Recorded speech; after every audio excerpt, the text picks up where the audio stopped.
Friends, last క్లాస్‌లో మీకు క్లాస్‌ఫుల్ classification గురించి చెప్పాను. ఓకేనా? ఈ క్లాస్‌లో మీకు సబ్‌నెట్టింగ్ గురించి, ఓకేనా? రౌటింగ్ టేబుల్ గురించి జాగ్రత్తగా చెప్తాను. సరేనా? సబ్‌నెట్టింగ్ గురించి చెప్పటానికి ముందు మీకు ఒక బ్రీఫ్ ఎగ్జాంపుల్ చెప్తాను. ఓకేనా? సపోజ్ నేను అమ్ ఇండియాలో ఉన్న వ్యక్తినైతే, ఓకేనా? అమెరికాలో ఉన్న వ్యక్తికి పంపించాలంటే, ఒకవేళ అతను సి క్లాస్‌కి అంటే సి క్లాస్‌లో ఎన్ని ఐపీ అడ్రెస్ ఉంటాయి పర్ ఈచ్ నెట్వర్క్‌కి? ఓకేనా? ఎన్ని ఉంటాయి? 8 bits is reserved for host ID కాబట్టి 2 పవర్ 8 ఐపీ అడ్రెసెస్ మాత్రమే ఉంటాయి కదా! ఓకేనా? ఆ 256 ఐపీ అడ్రెస్‌ని సెట్ చేయటం మనకి కష్టమైందనుకోండి. ఓకేనా? లేకపోతే అతడు ఒక యూనివర్సిటీలో ఉన్నాడనుకోండి. ఆ యూనివర్సిటీలో డిపార్ట్మెంట్స్ ఉంటాయి కదా! కాబట్టి ఆ డిపార్ట్మెంట్ అతనికి తెలుసు కాబట్టి, ఆ డిపార్ట్మెంట్ చెందిన ఐపీ అడ్రెస్‌ని డివైడ్ చేశామనుకోండి, దాన్నే ఒక బెస్ట్ ఎగ్జాంపుల్ ఫర్ సబ్‌నెట్టింగ్ అంటారనమాట. ఓకేనా? ఇది మెయిన్‌గా ఇండస్ట్రియల్ పర్పస్‌లో కావచ్చు, కంపెనీస్‌లో కావచ్చు యూజ్ చేస్తూ ఉంటారనమాట. ఓకేనా? ఇక్కడ చూడండి, ఒక బ్రీఫ్ నోట్ చెప్తాను. కనబడుతుంది కదా ఈ పిక్చర్‌లో. క్లాస్ ఏలో అయితే 8 bits is reserved for network ID. దాన్ని 1 బైట్ అంటారనమాట. ఓకేనా? ఓకేనా? అలాగే 24 bits, that means 3 bytes is reserved for host ID. ఓకేనా? క్లాస్ బిలో అయితే 2 bytes is reserved for network ID. అలాగే 2 bytes is reserved for host ID. Class సిలో అయితే 3 bytes is reserved for network ID and 1 byte is reserved for host ID. అర్థమవుతుంది కదా friends? Friends, subnetting routing table కంటే ముందు ఒక example మీకు కనబడుతుంది, ఒక టేబుల్. ఓకేనా? సపోజ్ నేను అమెరికాకు పంపించాలన్న వ్యక్తి IP address, host IP address.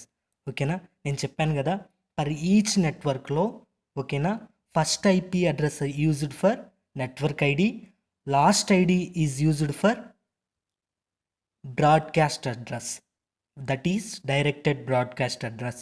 ఓకేనా?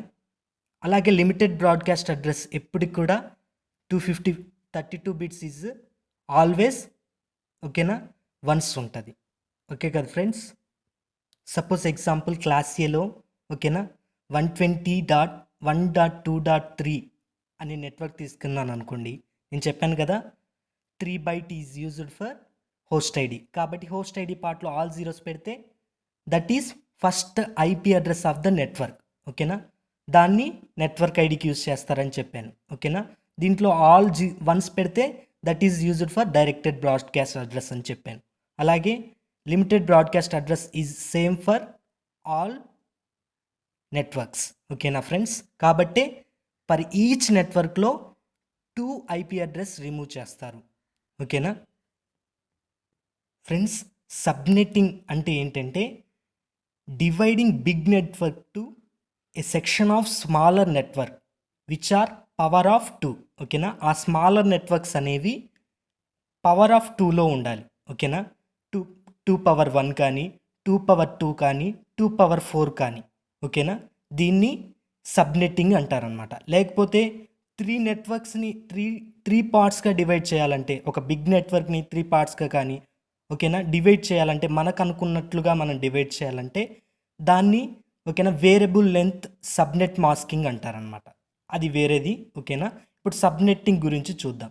ఓకేనా? సబ్నెట్టింగ్ వల్ల యూజ్ ఏంటంటే, ఇప్పుడు నేను సపోజ్ ఎగ్జాంపుల్ నేను అమెరికాలో ఉన్న వ్యక్తితో కాంటాక్ట్ అవ్వాలంటే చెప్పాను కదా, అతడు ఒక యూనివర్సిటీలో ఉంటే అతను సిఎస్సి డిపార్ట్మెంట్కి చెందిన వ్యక్తి అయితే, ఓకేనా, డైరెక్ట్గా, ఓకేనా, మేనేజ్మెంట్ అనేది జరుగుతుందన్నమాట. ఎలా అంటే మేనేజ్మెంట్ కానీ సెక్యూరిటీ కానీ యూజ్ అవుతుందన్నమాట. సపోజ్ ఎలా అంటే, ఇప్పుడు నేను అందరినీ మేనేజ్ చేయటం సాధ్యమైంది కాదు. ఎలా అంటే ఒక యూనివర్సిటీలో ప్రిన్సిపల్ ఒక్కడే అందరినీ మేనేజ్ చేయటం అంత సులభం కాదు. అదే డిపార్ట్మెంట్స్ వైజ్గా చూడండి, మన బీటెక్లో ఒక డిపార్ట్మెంట్కి హెచ్ఓడి ఉంటారు. ఎందుకంటే మేనేజ్మెంట్ అనేది ఈజీ అవుతుంది కాబట్టి. అలాగే సెక్యూరిటీ అంటే వేరే డిపార్ట్మెంట్కి మన విషయాలు డిపార్ట్మెంట్ తెలియకుండా, ఓకేనా, అలా మనకు సెక్యూరిటీగా మేనేజ్ పర్పస్గా సబ్నెటింగ్ అనేది యూజ్ చేస్తారనమాట. ఓకేనా? అంటే నేను ఒకవేళ నేను సిఎస్సి వ్యక్తికి పంపించాను అనుకోండి, ఆ సిఎస్సి నెట్వర్క్లో ఉన్న సబ్నెట్లో ఉన్న వ్యక్తులకు మాత్రమే నేను పంపించిన డేటా అనేది రిట్రీవ్ చేసుకుంటారు, లేకపోతే చేసుకోలేరు అనమాట. సపోజ్ ఈసీ వాళ్ళు కానీ ఓకేనా, వేరే బ్రాంచెస్ వాళ్ళు కానీ తీసుకోలేరు. దిస్ ఈజ్ 2 మెయిన్ అడ్వాంటేజెస్ అనమాట. డిస్అడ్వాంటేజ్ అంటే ఇప్పుడు చూడండి, ఇక్కడ కనబడుతుంది కదా డయాగ్రామ్ రిప్రజెంటేషన్. ఇక్కడైతే 3 స్టెప్స్లో వెళ్ళొచ్చు. ఎలా అంటే డెస్టినేషన్ నెట్వర్క్ రీచ్ అయ్యి డెస్టినేషన్ హోస్ట్ డైరెక్ట్గా రీచ్ కావచ్చు. కానీ ఇక్కడైతే ఎలా జరగాలంటే డెస్టినేషన్ ప్రాసెస్ జరగచ్చు, 3 స్టెప్స్. కానీ ఈ ప్రాసెస్లో ఎలా జరుగుతాయంటే 4 స్టెప్స్. ఎలా అంటే ఆ డెస్టినేషన్ నెట్వర్క్ రీచ్ అవ్వాలి, ఆ నెట్వర్క్లో సబ్నెట్స్ ఉంటాయి కాబట్టి ఆ సబ్నెట్ రీచ్ అయ్యి తర్వాత డెస్టినేషన్ హోస్ట్ రీచ్ అయ్యి డెస్టినేషన్ ప్రాసెస్ జరగాలి. కాబట్టే ఇది ఒక డిస్అడ్వాంటేజెస్ ఆఫ్ సబ్నెటింగ్ అనమాట. ఓకేనా. సబ్నెటింగ్ అనేది ఎలా జరుగుతుందో మనం బ్రీఫ్గా చూద్దాం. చూడండి ఫ్రెండ్స్, ఈ ఎగ్జాంపుల్ చూడండి. Taking class C network has to divide 2 parts. చెప్పాను కదా, మనము ఎన్ని నెట్వర్క్స్గా డివైడ్ చేయగలమంటే పవర్ ఆఫ్ 2. ఓకేనా. పవర్ ఆఫ్ 2 లేకుండా ఆడ్ నెంబర్స్గా డివైడ్ చేయాలంటే దెన్ వి యూజ్ ఓకేనా వేరియబుల్ లెంత్ సబ్నెట్ మాస్కింగ్. ఓకేనా, అది మళ్ళీ చెప్తానని చెప్పాను కదా. ఓకేనా. దీంట్లో చూడండి, క్లాస్ సిలో ఎన్ని నెట్వర్క్స్ ఉంటాయి? ఓకేనా, ఆల్రెడీ 3 బిట్స్ రిజర్వ్డ్ అయిపోతాయి. అంటే 110 అనేది క్లాస్ సికి ఫస్ట్ బైనరీ బిట్స్లో రిజర్వ్ అవుతాయి. మిగతావి ఎన్ని ఉంటాయి? 29 బిట్స్ ఉంటాయి. అంటే 2^29 ఐపీ అడ్రసెస్ ఉంటాయి. అంటే టోటల్ ఐపీ అడ్రసెస్ ఎన్ని ఉంటాయి అంటే 2^29 IP address in class C. ఓకేనా. దాంట్లో ఎన్ని నెట్వర్క్స్ ఉంటాయంటే నెట్వర్క్ ఐడికి పార్ట్కి 24 బిట్స్ యూజ్ చేస్తాం కాబట్టి 2^24 నెట్వర్క్స్ ఉంటాయి. ఓకేనా. దీంట్లో 2 నెట్వర్క్స్ని నెగ్లెక్ట్ చేస్తామని చెప్పాను, ఫస్ట్ నెట్వర్క్ని, లాస్ట్ నెట్వర్క్ని. ఓకేనా, తెలుసు కదా ఫ్రెండ్స్, క్లాస్ ఫుల్లో చెప్పేటప్పుడు నేను చెప్పాను బ్రీఫ్గా. అలాగే పర్ ఈచ్ నెట్వర్క్లో ఎన్ని ఐపీ అడ్రసెస్ ఉంటాయంటే 256. ఓకేనా, దట్ ఈస్ 2^8. ఓకేనా, అన్ని ఐపీ అడ్రసెస్ ఉంటాయి. చూడండి, దీన్ని 256 ఐపీ అడ్రస్ని 4 పార్ట్స్గా డివైడ్ చేయాలి, లేదా 2 పార్ట్స్గా డివైడ్ చేయాలి. ఓకేనా, లేదా 2^3 అంటే 8 పార్ట్స్గా డివైడ్ చేయాలి. ఓకేనా, దీన్నే సబ్నెట్టింగ్ అంటారనమాట. ఓకేనా ఫ్రెండ్స్, ఇక్కడ చూడండి, this like 4 reserve bits in classes. చూసాం కదా, మనం క్లాసెస్గా డివైడ్ చేయాలంటే ఏం చేసాం? ఫస్ట్ బిట్ని 1తో రిజర్వ్ చేసి రిమైనింగ్ 31 బిట్స్ని ఐపీ అడ్రస్గా తీసుకున్నాం. ఓకేనా, అలాగే 2 బిట్స్ క్లాస్ బిలో 1110ని రిజర్వ్ బిట్గా తీసుకొని మిగతా 30 బిట్స్ని ఐపీ అడ్రసెస్కి యూజ్ చేసాం. అలానే సబ్నెట్టింగ్లో కూడా ఎలాగైతే మనము సబ్నెట్టింగ్ ఎలా చేస్తామంటే క్లాసెస్లో ఎలాగైతే మనము నెట్వర్క్ ఐడిలో రిజర్వ్ బిట్ తీసుకున్నామో అదే రీతిగా హోస్ట్ ఐడిలో కూడా రిజర్వ్ పార్ట్ తీసుకొని ఈ సబ్నెట్టింగ్ అనేది జరుగుతుందన్నమాట. ఓకేనా ఫ్రెండ్స్, అర్థమవుతుంది కదా. ఓకేనా, ఇక్కడ చూడండి, 200.1.2.0 2 పార్ట్స్గా డివైడ్ చేయాలి కదా. అప్పుడు 2 పార్ట్స్గా డివైడ్ చేయాలంటే చూడండి, 200.1.2.1 బిట్ని రిజర్వ్గా తీసుకున్నాను. అప్పుడు 0 రిజర్వ్ అవుతుంది, ఇక్కడ 1 అనేది రిజర్వ్ అవుతుంది. అప్పుడు హాఫ్గా చేయొచ్చు కదా, 2 పార్ట్స్ చేయొచ్చు కదా.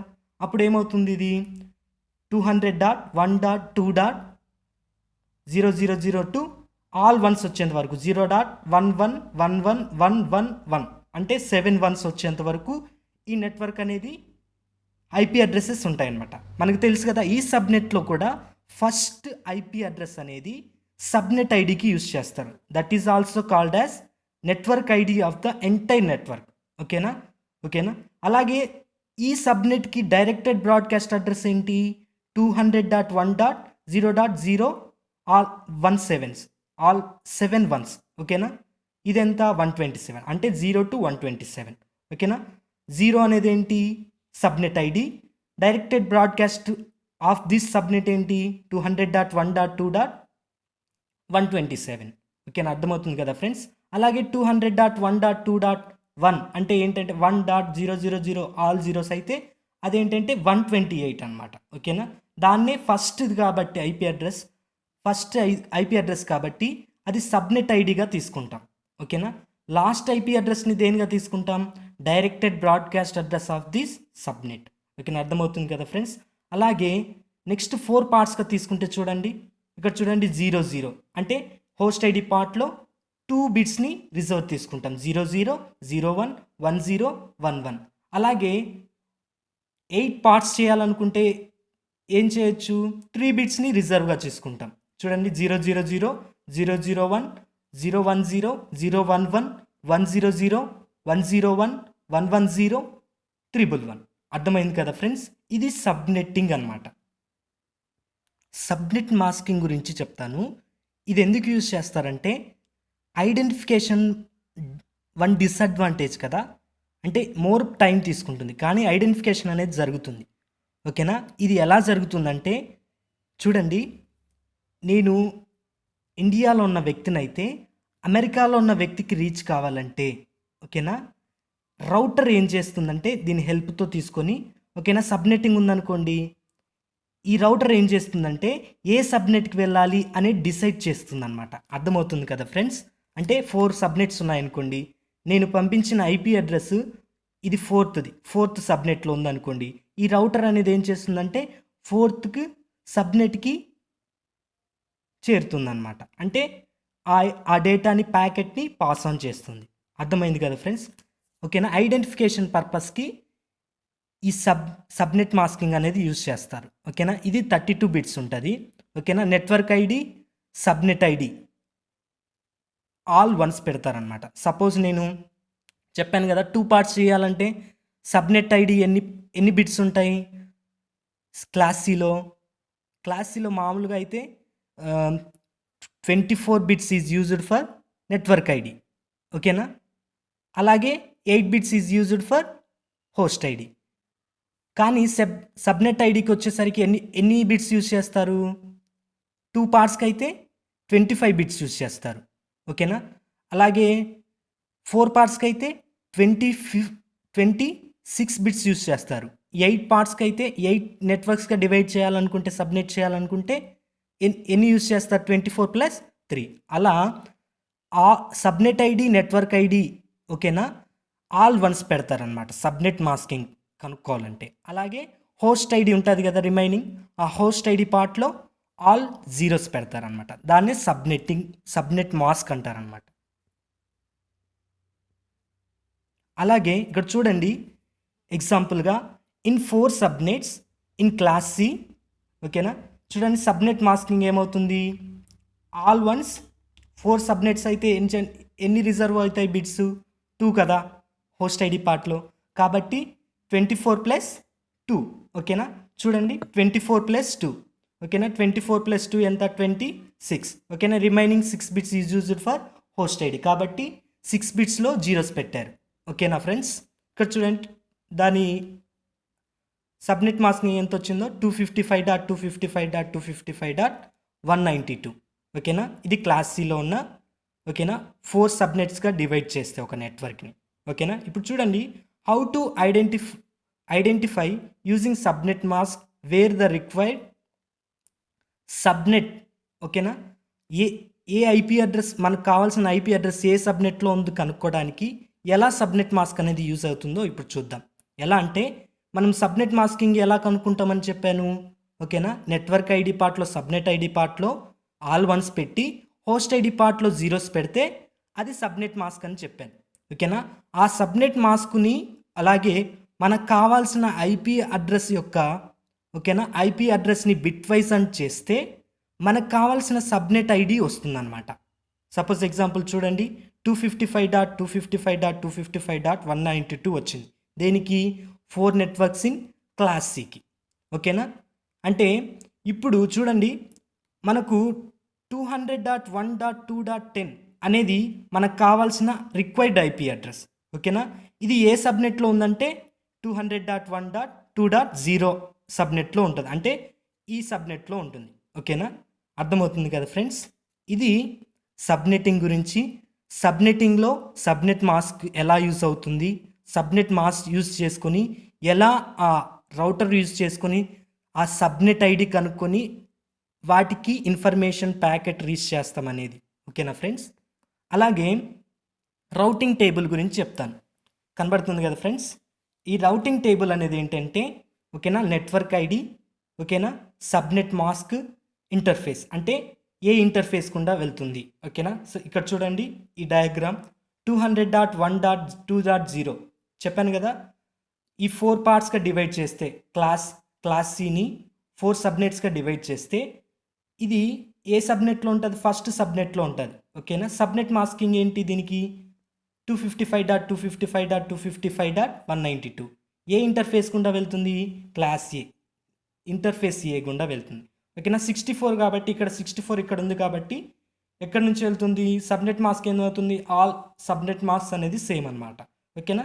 బి ఇంటర్ఫేస్ గుండా వెళ్తుంది. ఓకేనా? ఇక్కడ చూడండి 200.1.2.128 ఇది ఏ సబ్నెట్లో ఉంది? క్లాస్ సి సబ్నెట్, ఇంటర్ఫేస్ సికి సంబంధించిన సబ్నెట్లో ఉంది. ఓకేనా? ఈ ఇంటర్ఫేస్ సి గుండా వెళ్తుంది. Subnet mask is same. ఓకేనా?